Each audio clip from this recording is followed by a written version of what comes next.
ব্যাপারটা কি বলো তো? তুমি এমন বিহেভ করলে কেন ওই মেয়েটার সাথে? নিশাত ওদেরকে সবটা জানালো। মেঘলা মুখে হাত দিয়ে বলে উঠল, হায় আল্লাহ, কি সাংঘাতিক! আগে বলবে তো আপু, তাহলে এই পেতলিকে আমরা দিতাম ইচ্ছে মতো কেলানি। কি অশ্লীল, ছি! নিশাত একটা দীর্ঘশ্বাস ছাড়ল। তার মনটা আজকে কেমন যেন অস্থির অস্থির লাগছে। কোনো কিছু ভালো লাগছে না। তার মনে হচ্ছে কিছু একটা খারাপ হতে চলছে। একটু আগেই এলিসার দর্শন দিয়ে গেল, আবার সে নাকি আহিরের বোন। আর কি খারাপ হওয়ার? খারাপ হওয়া বাকি আছে। হঠাৎ মহুয়া বলে উঠল, আমার গাছা নিয়ে আসছে না কেন? ভালো লাগে না। ধুর। মহুয়ার মনটা আবার খারাপ হয়ে গেল। কি আর করার, গাজরা ছাড়াই চুল সেট করে নিল। সবাই এখন রেডি। মেয়েরা আজকে হলুদ রঙের লাল পাড়ের শাড়ি পরেছে, ছেলেরা সাদা পাঞ্জাবি পাজামা। মেঘলা নিজেকে আয়নায় দেখতে দেখতে বলল, দুলাভাইরা কি আজকে আসবে আপু? নিশাত বলল, হুম, বললো তো, বাচ নাও আসতে পারে। ও নানা শুনেছি অনেক স্ট্রিক্ট, উনি আবার এসব পছন্দ করেন না। মেঘলা প্রতি উত্তরে বলল, ওহ। বেশি তর্ক করবে না আমার সাথে, যা বলেছি তাই করবে। মেহেদির দিন গন্ডগোল করে এমনিতে অনেক ক্ষতি করেছে। তোমার জন্য ধরা খেয়েছে ওই ছেলেটা, এটা শুনে রাখো। আর যাই করো ওই মেয়েগুলোকে কিছু করবে না, এমনিতেও ওরা নির্দোষ। আকাশ বলে উঠল, বাবা, এই মেয়েটার প্রতি এত দরদ! ওদেরও নিজের বেডে। ফোনের ওপাশের ব্যক্তি কর্কশ গলায় বলে উঠল, নিজের মতো ভাবো কেন সবাইকে, ইডিয়েট। এই মেয়েগুলোর কিছু হলে ওরা তোমার 14 গোষ্ঠী উল্টিয়ে ফেলবে। নিজের ক্ষতিতে চুপ থাকলেও ওই মেয়েগুলো কিছু হলে তাণ্ডব শুরু করে দিবে। আর এমনিতেও আমাদের লক্ষ্য ওরা না। আকাশ শুধু বলল, দেখা যাক কি হয়, বলে কল কেটে দিল। তারপর নিজে নিজে বলতে লাগলো, ওদের দুর্বল জায়গায় আঘাত হানলে তবেই না বুঝতে পারবে কাদের সাথে লাগতে এসেছে। তোমার মতো দুদিনের ছেলে এসব বোঝার ক্ষমতা রাখে না। আপিরের প্ল্যানটা এবার বেশ ভালো বুঝতে পারছি আমি। ও কাটা দিয়ে কাটা তুলতে চাইছে, আমি না হয় ওকে একটু হেল্প করলাম। আজ কেউ মরবে, কেউ মারবে। আফটার ওয়াল এটাই তো নিয়ম। তোমার আর সংসার করা হবে না বোধ হয় তানজিৎ। ইস! বলেই আকাশ ঘর কাঁপিয়ে হাসল। হলুদের অনুষ্ঠান শুরু হয়েছে অনেকক্ষণ হলো, এখন প্রায় শেষের দিকে। একে একে এসে সবাই নিশাতকে হলুদ লাগিয়ে যাচ্ছে। মহুয়া মুখটা গমরা করে রেখেছে এখনো। একটু আগে গাজরার কথা মাকে বলায় ইচ্ছে মতো ঝেড়ে দিয়েছে তাকে। কেউ তাকে বোঝে না। সামান্য একটা আবদারি করেছিল সে, তাও কেউ রাখলো না। সবার উপর অভিমান হলো ওই সপ্তদশী কন্যার। ঠিক করলো জীবনে আর গাজরা কি অন্য কোনো কিছুর বায়না সে করবে না। ভাইকেও দেখছে না সে, ভাইকে বললে নিশ্চয়ই এনে দিত। হঠাৎ লাইট অফ হয়ে গেল, সবাই হকচকিত হয়ে গেল। এমনটা তো হওয়ার কথা না। জান্নাত বিস্ময় ভরা মনে মেঘলার ছবি তুলে দিচ্ছিল, অবশ্য নিজেও তুলছিল। যতই তার মন খারাপ হোক, হঠাৎ এমন হওয়ায় চারিদিকে হইচই পড়ে গেল। হঠাৎ কি হলো কারোই মাথায় আসছে না। তখনই একদিকে লাইট ফোকাস করা হয়। হঠাৎ ব্যাকগ্রাউন্ডে কালা চশমা গানটা প্লে করা হলো। নিশাত সেদিকে তাকিয়ে মুচকি হাসল। তানজিৎ এসেছে। চারজন যুবক গানের তালে নাচতে নাচতে এন্ট্রি নিল। এখানে একজন মিসিং। কে আর মিসিং হবে? সাদমান মিসিং। তার মতে তার সাথে এসব ডান্স টান্স যায় না। অনেক জোরাজোরির পরও বেটাকে রাজি করানো যায়নি। ওদের পারফরমেন্স শেষ হতেই চারিদিকে করতালির শব্দ শোনা গেল। তানজিৎ সবার অগোচরে সানগ্লাসটা অল্প নামিয়ে নিশাতকে চোখ মারে। নিশাত লজ্জায় চোখ নামিয়ে নেয়। তানজিৎরা নিশাদের পরিবারের সবার সাথে কুশল বিনিময় করল। এর মাঝে আদনান আর জান্নাতের একবার চোখাচোখি হয়েছে একটু। জান্নাত মুখ ভেঙচি কেটে বলে, শালা, কোথায় স্যাড শুনে কান্না করবে তা না ডিজে গান চালানো। হ্যাঁ, ডিজে গানে নাচলো, আবার কেমন দাঁত গালাচ্ছে দেখো, মনে হচ্ছে টুথপেস্টের অ্যাড দিচ্ছে। মহুয়া স্টেজে নিশাদের পাশে ছিল। ও স্টেজ থেকে নেমে তানজিদের ওখানে গিয়ে বলল, কি ডান্স করলেন দুলা ভাইরা, জাস্ট ওয়াও। আপুরা তো পুরো ক্রাশিত। ওরা হেসে ফেলল। আসপি ভাব নিয়ে বলে উঠল। দেখতে হবে তা ডান্সটা শিখিয়েছে কে? মহুয়া মুস্কি হেসে বলল। সত্যি ভাইয়া, ডান্সটা অনেক সুন্দর হয়েছে। আসফি বলে উঠল। তাহলে এরপর তুমি আর আমি ডান্স করব বরং। কি বলো এলাকুশি? আমি সামলে নিতে পারবো, সমস্যা নেই। হঠাৎ একটা রাশভারী গলা ভেসে আসলো। নিজে দিনে 5টা উস্টা খাস, আবার বলিস তুই অন্য একজনকে সামলাবি। সবাই পেছনের দিকে তাকালো তৎক্ষণাৎ। আচ্ছা, মহুয়া কি ক্রাশ খেলো সাদমানকে দেখে? সে এই গম্ভীর খাটাসের উপর ক্রাশ খেতে পারে না। মহুয়া সাদমানের দিক থেকে চোখ সরিয়ে নিল আর মনে মনে বলল, ওই আগন্তুক এর চেয়েও হ্যান্ডসাম। হ্যাঁ হ্যাঁ, একদম। কিন্তু আজকে একে এত সুন্দর লাগছে কেন? হাই আল্লাহ, না না, আমি ক্রাশ খাবো না। এটা অত্যন্ত বিশ্রী খাবার। সাদমান বলে উঠল। মেঘলা কোথায়? মহুয়া ভাবনা থেকে বেরিয়ে এলো ও জিজ্ঞাসা করল, কেন? সাদমান গম্ভীর স্বরে বলল, তোমাকে কৈফিয়ত দিতে হবে? জানলে বলো কোথায় ও। মহুয়ার মুখটা শুকিয়ে গেল। এই লোক সব সময় ধমকায় কেন? কোন জন্মের শত্রু যে এভাবে ধমকায়? একটু ভালো করেও তো কথা বলতে পারে। মহুয়া একটা হতাশার শ্বাস ফেলল, হাত দিয়ে ইশারা করে দেখিয়ে দিল। সাদমান সেদিকে এগিয়ে যায়। এই এলোকেশি, কি লাগছে তোমাকে?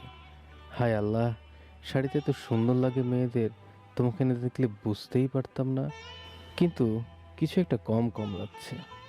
মহুয়া চট করে বলে উঠল। গাছরা, তাই না? জানেন কত করে বলেছিলাম, কিন্তু পাইনি বললো।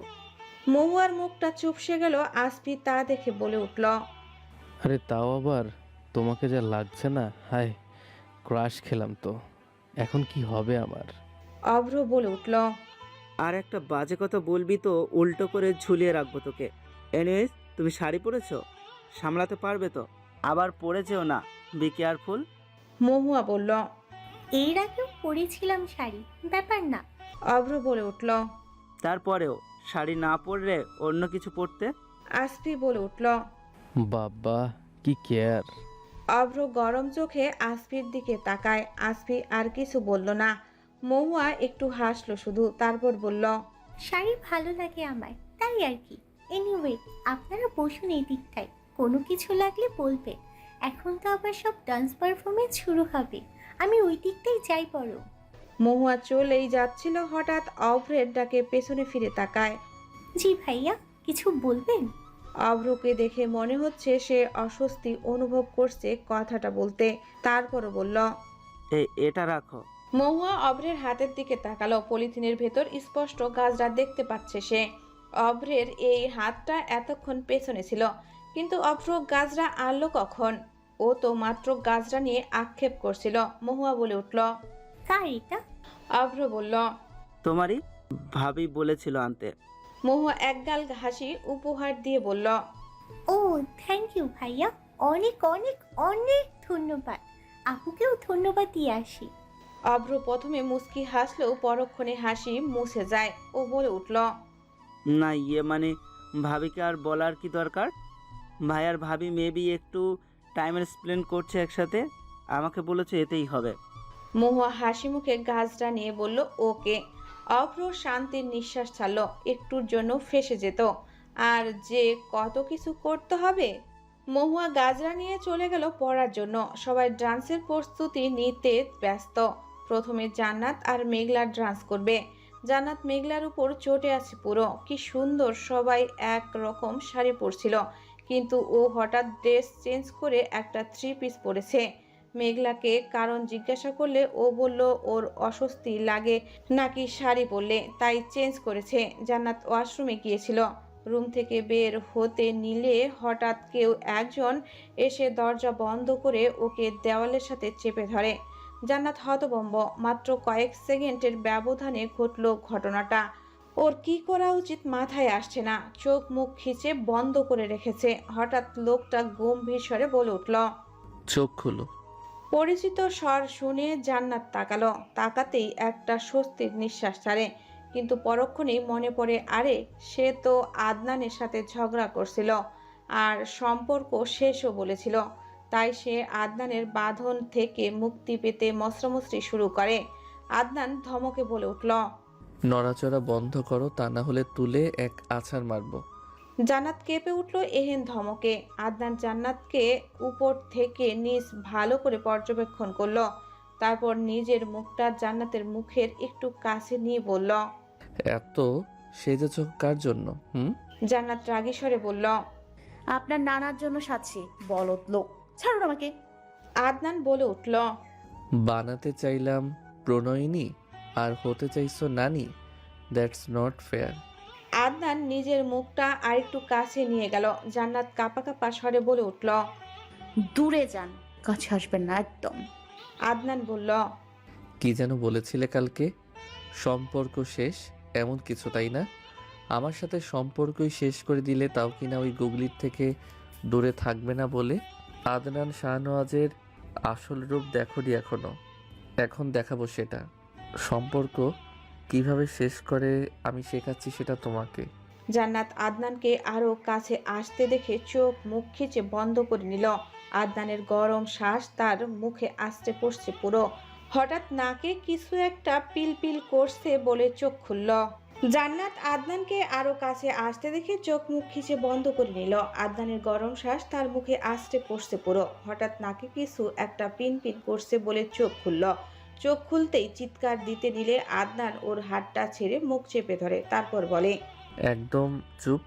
চিৎকার করলে এই আরশোলা তোমার উপর ছেড়ে দিব। জান্নাতের সবচেয়ে আতঙ্কের নাম এই আরশোলা। আদনান বলে উঠল। খুব ইচ্ছা না সম্পর্ক শেষ করার? দেই ছেড়ে তোমার উপর। জান্নাত করতে থাকে। আদনান ওর মুখটা ছেড়ে দিয়ে আবার দু হাত ওর এক হাত দিয়ে আঁকড়ে ধরে। তারপর জান্নাত ভয়ার্ত স্বরে বলে। সো সরি, আর বলবো না, প্লিজ উল্টাপাল্টা কিছু করো না, আই এম সরি। জান্নাতের গলা ভেঙে আসছে বলতে বলতে আদনান বলে উঠল। ওই গুগলির থেকে দূরে থাকবে না, থাকবে না। জান্নাত রেগে কিছু বলতে নিলে আদনান আরশোলাটা ওর কাছে আনতে নেয়। জান্নাত তা দেখে সঙ্গে সঙ্গে বলে উঠল। হ্যাঁ হ্যাঁ, থাকবো থাকবো, এখন প্লিজ এটা সরান। আদনান আরশোলাটা মেঝেতে ফেলে বলল। থ্যাঙ্কস দোস্ত, অনেক কাজ করলি। এবার যা তোর বউয়ের কাছে। জান্নাতের কপাল কুঁচকেল এহেন প্রশ্নে। তারপরে সে ধরেই নিল আদনান একটা পাগল। আদনান জান্নাতের দিকে তাকিয়ে বলল। এইভাবে দেখো না জান, এখানে লাগে তো। বুকের বাঁ পাশে হাত দিয়ে দেখালো সে। জান্নাত রাগে ফুঁসতে ফুঁসতে বলল। ছাড়ুন আমাকে, বিয়াদ্দব লোক। আদনান ওর মুখটা জান্নাতের কাছে নিয়ে বলল। বেয়াদব যখন বললেই তখন আরেকটু বেয়াদবি করি। জান্নাত দরজার দিকে তাকিয়ে বলে উঠল। আরে মহু তুই? আদনান পিছনে ঘুরে হাত আলগা করতেই জান্নাত ওকে ধাক্কা দিয়ে দরজা খুলে পালালো। আদনান ইচ্ছে করেই আর ধরতে গেল না। দেওয়ালে হেলান দিয়ে ঠোঁট কামড়ে হাসলো। তারপর বলল। কতদিন আর পালাবে জান? এই আদনান শাহনওয়াজের কাছে ধরা তো তোমাকে দিতেই হবে। ভাইয়ের বিয়েটা শেষ হোক একবার, আমি লেট করবো না আর। জান্নাত ডান্স করতে চেয়েছিল, কিন্তু নেহাল বারণ করে দিয়েছে, সাথে মেঘলাকেও বারণ করেছে। জান্নাত চেয়েও কিছু বলতে পারেনি, কারণ নেহাল বলেছে তো বলেছে। একটু পর আদনানও থ্রেট দিয়ে গেছে যে নাচলে আরশোলার গোডাউনে তাকে ছেড়ে দিয়ে আসবে। তাহলে এখন ডান্সটা করবে কে? হঠাৎ চারিদিকে লাইট অফ হয়ে একদিকে ফোকাস করা হলো। ব্যাকগ্রাউন্ডের মিউজিক অন করা হলো।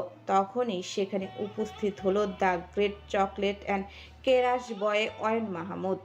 Ayan step by step dance করতে থাকে। সবাই অবাক। অয়নের এই প্রতিভাটা সবাই আজকে দেখলো। জান্নাত ভাবছে তার ভাইটা সত্যি একটা চিজ বটে, সবই পারে।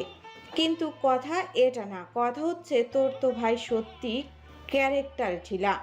আকাশের তারা যেমন অগণিত, ঠিক অয়নের গার্লফ্রেন্ডের সংখ্যাও তেমন। সবাই আরেক দফা অবাক হলো যখন গানের পরের স্টেপে মহুয়া এন্ট্রি নিল। জান্নাত ভাবলো প্র্যাকটিসের সময় ধরে বেঁধেও ওকে রাজি করাতে পারেনি ডান্সের জন্য, আর এখন এই মেয়ে ডান্স করছে। আর সবচেয়ে বড় কথা, একটু আগেই না কত চোখের পানি ফেললো। গাজরাতে কিছু একটা ছিল যার দরুন হাত চুলকে চুলকে শেষ। মাথায় আর পড়বে কি? অব্রকে জিজ্ঞাসা করলে বলল এমনটা হওয়ার কথা না, কিন্তু মহুয়ার সব ভাবনা শেষ হলো একটা মেসেজে। আমার কথাটা শোনা উচিত ছিল তোমার। এটা জাস্ট ট্রেইলার দিলাম, ভবিষ্যতে না শুনলে এর চেয়ে ভয়ঙ্কর কিছু হবে। রিমাইন্ড ইট। ব্যাস তেলে বেগুনে জ্বলে উঠল সে।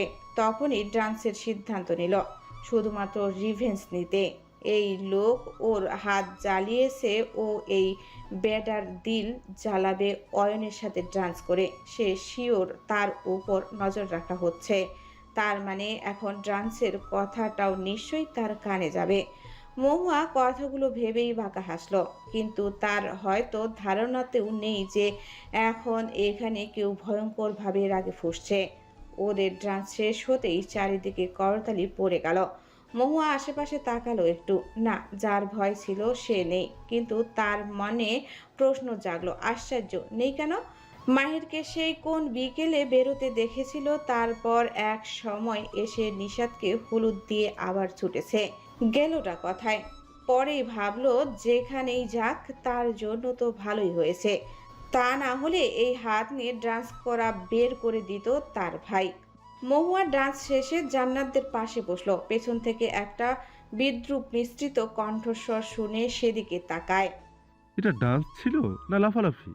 যত সব, এটাও ডান্স আর আরশোলাও একটা পাখি। হ্যাঁ। মহুয়ার মেজাজ এমনিতে খারাপ ছিল, সাদমান যেন তাতে আরো ঘি ঢেলে দিল। ও বলে উঠল, এত যখন ডান্স সম্পর্কে জানেন তো যান না, একটু ডান্স করুন, আমিও দেখি একটু ডান্স কাকে বলে। তা তো করবেন না, অবশ্য পারলে তো করবে। সাদমানের গায়ে লাগলো কথাটা, এত বড় অপমান। সাদমান উঠে দাঁড়ালো, পাঞ্জাবির হাতা গোটাতে গোটাতে বলল, ওকে, দেখা যাক তাহলে। এনিওয়েজ, যদি ডান্স করতে পারি তাহলে। মহুয়া বলে উঠল, বললো এক কথা, আপনি আর ডান্স হবে না, হবে না। যদি পারেন তাহলে যা বলবেন তাই করব।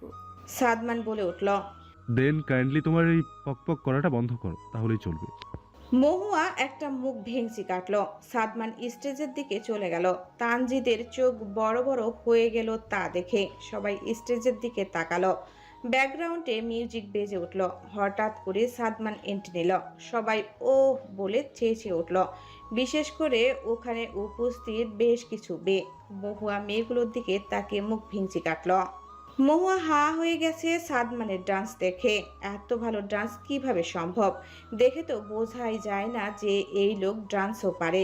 তানজিৎরা বসে বসেই এক একজন এক একটা স্টেপ করে চলছে ডান্সের।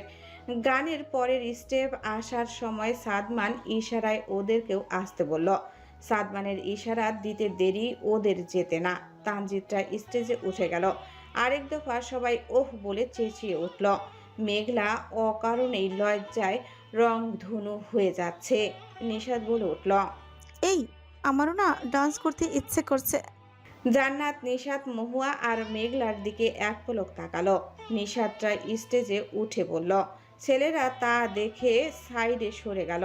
ডান্সের এক পর্যায়ে মহুয়া স্টেজ থেকে নেমে নেহার, নিলয়, অয়ন প্রত্যেককেই টেনে নিয়ে এলো।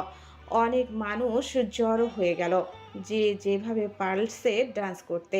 তানজিৎরাও জয়েন করলো। আবার সবাই একটা হই হুল্লোড়ে মেতে ওঠে।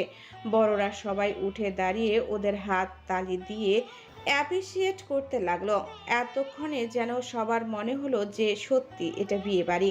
তানজিৎ ডান্স করলেও নিশাদকে হাত দিয়ে বাকিদের থেকে প্রোটেক্ট করেছে, যা নেহাল আর নিলয়কে মুগ্ধ করলো। করে নাও ডান্স, আর তো মাত্র কিছুক্ষণ, তারপরে ধামাকা। আকাশের হাসির মাঝেই একটা কল আসলো। আকাশ ফোনটা রিসিভ করে ওপাশের ব্যক্তির কথা শুনে বাঁকা হাসলো। তারপর হঠাৎ উল্টো কাউন্ট শুরু করলো। 3, 2, 1 শুট। আকাশ ফোনটা রেখে দিল, তারপর জোরে জোরে হাসতে লাগলো। শেষে তোমার হবু বউ, ইহু মিস্টেক, বিয়ে তো আগেই করে নিয়েছো। তোমার দুর্বল জায়গায় আঘাত হেনেছি এবার। ইস, বেচারি মেয়েটা। কথাটা বলেই আকাশ ঘর কাঁপিয়ে হাসলো। তারপর ওয়াইনের গ্লাসে চুমুক দিয়ে বলল, অনেকদিন পর আজকে শান্তি শান্তি লাগছে। আবিরকে জানালে ও নিশ্চয়ই খুশি হয়ে যাবে। ওর কাজটা আমিই করে দিলাম। এবার বুঝবে তোমরা আমাদের সাথে লাগতে এলে ঠিক কি হতে পারে। আকাশ আবার হাসতে লাগলো। সবাই যার যার মতো ডান্স করছিল। হঠাৎ মহুয়ার ধাক্কায় নিশাদ ছিটকে পড়ে গেল। সবাই হকচকিত হয়ে গেল এহেন ঘটনায়। মহুয়া নিজেও লুটিয়ে পড়ল মেঝেতে। মহুয়ার দিকে চোখ যেতেই সবার আপনা আপনি মুখে হাত চলে গেল। ওর পেট থেকে রক্ত বেরিয়ে পেঁচে রক্তাক্ত হয়ে যাচ্ছে। ততক্ষণে গানও স্টপ হয়ে গেছে। হঠাৎ নিশাতের চিৎকারে সবাই নিশাতের দিকে তাকালো। ওর হাত থেকে রক্ত পড়ছে। তানজিৎ হকচকিত হয়ে গেল। গুলি লেগেছে, হ্যাঁ, কিন্তু কথা থেকে করলো। তানজিৎ এদিকে ওদিকে তাকিয়ে গেটের দিকে খেয়াল করতেই দেখলো একটা গাড়ি ফুল স্পিডে চলে যাচ্ছে। তানজিৎ দিক বেদিক জায়গা কাল ভুলে গুজে রাখা রিভলভারটা বের করে গাড়িটার দিকে অনবরত ছুটতে লাগলো, কিন্তু লাভ হলো না কোনো। তানজিৎ ফোনটা বের করে কাউকে কিছু একটা মেসেজ করে দিল। সবাই আরেক দফা থমকে গেল তানজিতের হাতে রিভলভার দেখে। এতদিন তো সবাই শুনে এসেছে যে ডাক্তারদের সঙ্গ হচ্ছে স্টেথোস্কোপ, রিভলভার হলো কবে থেকে? তানজিৎ দৌড়ে আসে নিশাতের কাছে। রুবাইয়া বেগম রীতিমতো মেয়েকে জড়িয়ে ধরে কান্না শুরু করে দিয়েছে। মহুয়ার মা মেয়েকে এমন রক্তাক্ত অবস্থায় দেখার সাথে সাথে জ্ঞান হারিয়েছে। মহুয়ার বাবা সৌরভ শেখ স্ত্রীকে সামলাবেন আর কি নিজেই নিজেকে সামলাতে পারছে না। এক মেয়ে হারিয়েছে, এখন আরেক মেয়েকে হারাতে পারবে না সে। নিশাত ডান হাতটা বা হাতে চেপে ধরে মহুয়ার কাছে আসে। জান্নাত আর মেঘলা মহুয়ার পাশে বসে। নিশাত কান্না করতে করতে ভাঙ্গা স্বরে বলে উঠল, এটা কি করলি তুই মুহু? এই মুহু, চোখ খোলা রাখ। মহুয়া পেট চেপে ধরে কিছু বলার ট্রাই করলো, কিন্তু পারছে না, যেন বহু কষ্টে পড়ল। পুরো সিনেমার মতো আমি বোধহয় আর বাঁচবো না। জান্নাত ধমকে উঠে বলল, একদম বাজে কথা বলবি না। এই সময়ও তোকে ফাইজলামো করতে হবে? আপনারা দাঁড়িয়ে আছেন কেন? গাড়ি বের করুন, আমার বোনের কিছু হলে। মেঘলা কান্নারত অবস্থায় একবার অভ্রের পানে তাকালো। অভ্রের মনে কি চলছে এখন সেটা বেশ ভালোই বুঝতে পারছে সে। ওর বোধ হয় মাথাটা কাজ করছে না এখন। কিন্তু এসব কি হলো, কেন হলো? মেঘলা তো চেয়েছিল অভ্র আর মহুয়া যেন ভালো থাকে। কি হয়ে গেল এসব? সৌরভ শেখ মেয়েকে কোলে নিয়ে গাড়ির ব্যাক সিটে শুয়ে দিল। জান্নাত নিজের কোলে মহুয়ার মাথাটা দিল। আসফি ড্রাইভিং সিটে বসেছে। বিয়েবাড়ির শোরগোল থেমে নিমিষেই যেন নিস্তব্ধতা ঘিরে ধরল। নেহাল, নিলয়, জান্নাত আর মেঘলার বাবা পেছনের আরেকটা গাড়িতে উঠল। আজমল সিদ্দিকী বাসার বাকিদের সামলাচ্ছেন। তানজিৎ নিশাতকে কোলে করে নিজের গাড়িতে বসিয়ে দিয়েছে। যদিও গুলি ছিটকে বেরিয়ে গেছে, কিন্তু তানজিতের ভেতরটাতে তো তাণ্ডব চলছে। তানজিতের হঠাৎ মাথায় আসলো, তাহলে ওর অবস্থা কেমন? মহুয়ার তো পেটে গুলি লেগেছে, বাঁচবে তো আদৌ? স্যার, প্ল্যান ফেল করেছে আমাদের। আকাশ পাশের লোকটার দিকে তাকালো, তারপর এক ভ্রু উঁচু করে বলল, মানে? একটা মেয়ে এসে সরিয়ে নিয়েছে স্যার, তাই গুলিটা ওই মেয়েটার পেটে লেগেছে। আমাদের লোক আবারও শ্যুট করেছিল, কিন্তু ওই গুলিটা মেয়েটার বাহুতে লাগে। লোকটার কথা শেষ হতেই আকাশ নিজের হাতের ওয়াইনের গ্লাসটা ছুঁড়ে দিয়ে হুঙ্কার দিয়ে ওঠে। ফাহিজলা, ভাগ্য সর্বদা ওর হয় কেন? এবারও বেঁচে গেল।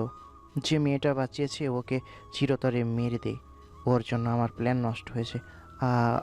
আকাশ ফ্রন্ট টেবিলের সমস্ত কিছু ফেলে দিল। রাতের আধারে ঢেকে আছে ধরণী, চারিদিকে নিস্তব্ধতা ঘিরে ধরেছে।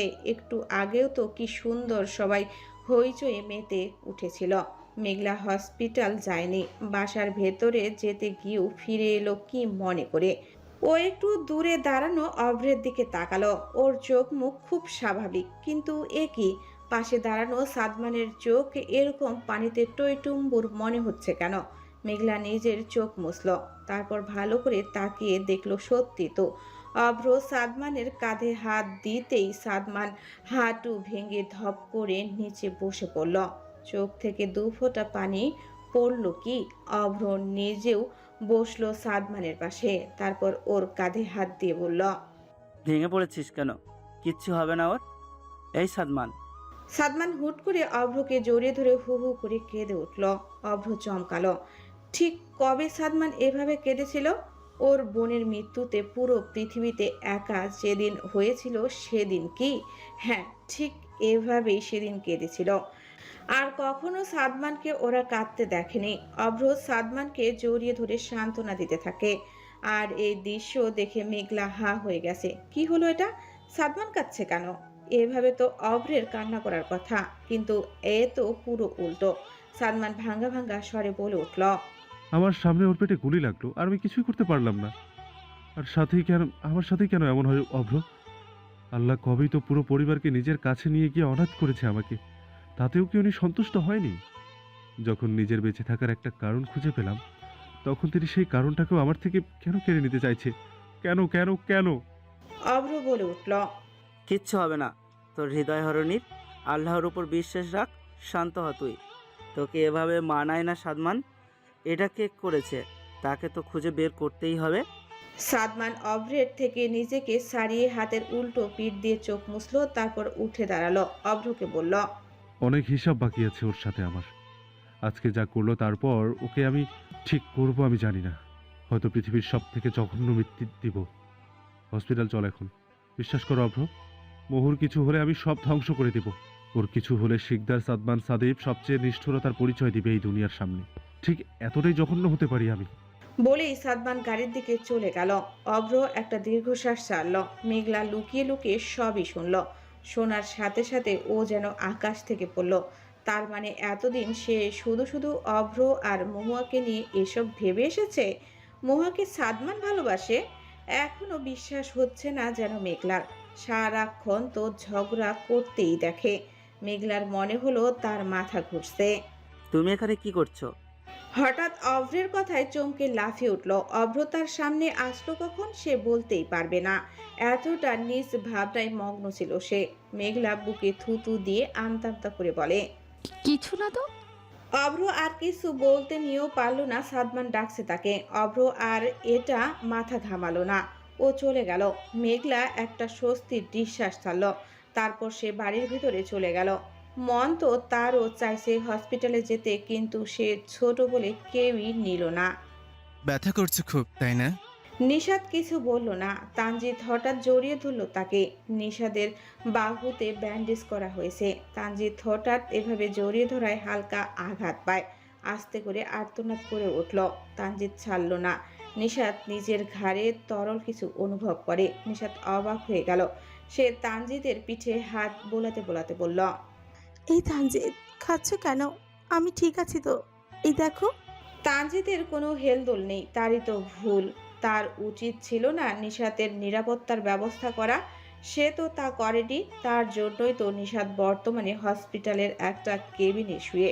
নিশাত হঠাৎ বলে উঠল, তানজিৎ, মুখ কেমন আছে?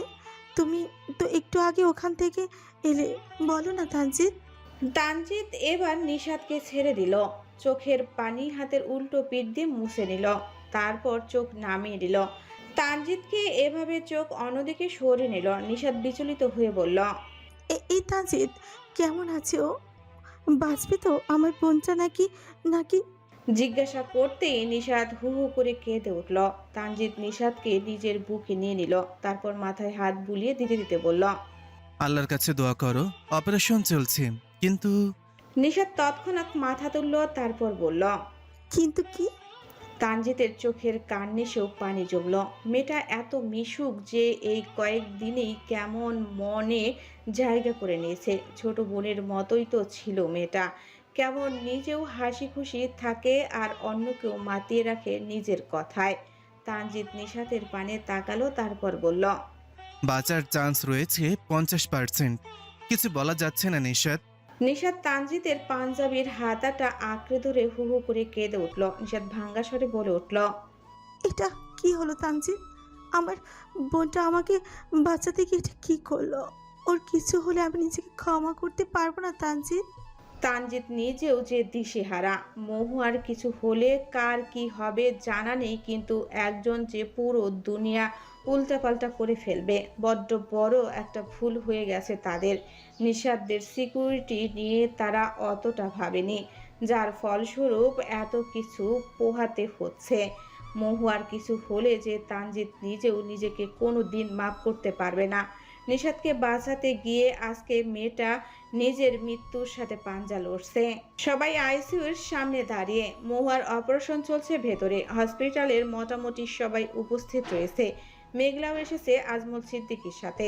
জান্নাত আর মেঘলা তখন থেকে কান্না করছে। কান্নার শব্দে সাদমান যেন এবার বেশ বিরক্ত হলো, শেষে না পেরে বলেই উঠল,